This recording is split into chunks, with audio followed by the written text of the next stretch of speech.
So, in order to help you guys understand the Watson-Crick DNA structure, I have made my own out of pipe cleaners and beads. Obviously, it's not as complex as theirs, but we're going to use it throughout the video to help you get a better understanding. So this is what a double helix looks like. On the outside, we have our phosphate backbone, which is the yellow and the blue beads, going from sugar, phosphate group, sugar, and that's how the pattern goes. On the inside, these beads, these represent our bases, which pair with one another.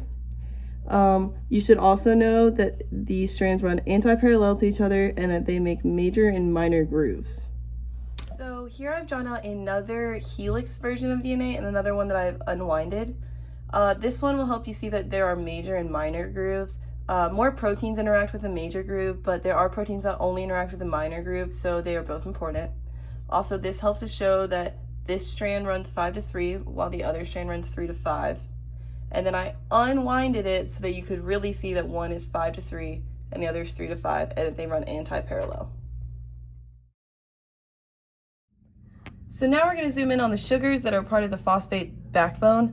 They're called deoxyribose in DNA. There are 5 carbons on these sugars, and they are all important.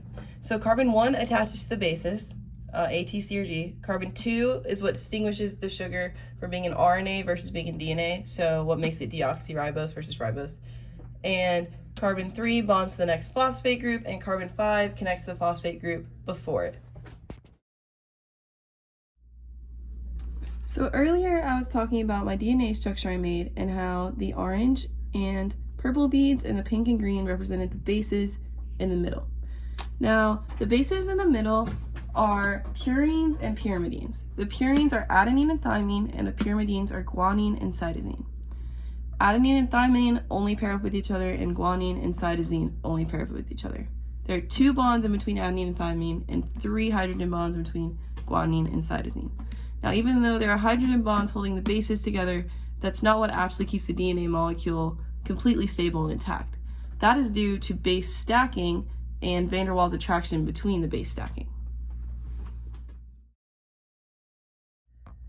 Okay, so I've drawn a DNA melting curve to help us understand how putting DNA in a concentration of salt can help to neutralize the phosphate backbone and can make it harder to denature DNA, and it has to be at higher temperatures, which means that our TM is now at a higher temperature because TN represents 50% of the DNA molecule being denatured.